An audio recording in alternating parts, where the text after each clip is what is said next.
Let's do something a little different for this podcast.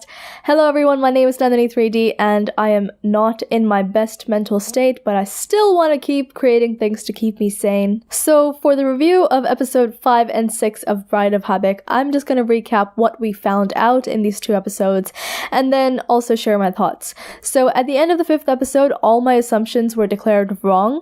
I had thought that Bi Ryum's character wanted to become the emperor of the gods, but instead, the reason why him and were not giving Habaek their godstones was because they had lost one. In the 6th episode, we get to see that they do have 2 stones, but they have lost one, which is, I think, Mura's stone. Now, the 3rd godstone protector called Ju-Dong also went missing alongside the stone when he was, I think, trying to find it. I'm not sure. And all this happened 14 years ago. Also, if you remember, I think it was in the 1st or 2nd episode when Habaek actually visited the land that Soa's family left her. His eye did catch a stone, so perhaps, the stone flew all the way there and fell. And if indeed that happened, perhaps it'll be troublesome if Soa sells that land and it kind of gets lost in construction. That was going to be tough if that happens. But if not, then I think it'll be a pretty easy find.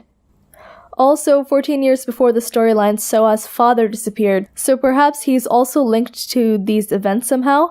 How exactly, I have absolutely no idea, so I guess I'm gonna have to wait and find out, but please do leave me your comments, but just please don't post any spoilers if you've already watched the show and you're commenting back. And if you've read the manga and you know it, please don't post any spoilers, but if you don't know, I would love to hear from you. Also, we're introduced to 2 new characters, kinda, sorta.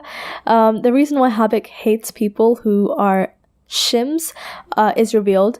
So there was some human chick who was allowed to live with the gods, and the gods loved her loads, but she kind of came down to earth to give her blind father a care package, and when she came down to earth, she fell in love with the king and got married, and this was a huge betrayal to the gods, so they shunned her. Also, we get to see who cursed Soa's family to become the guides to the gods, although we still don't know the reason behind it or exactly who the person is. At least we got to see her. She seemed much older than Habaek.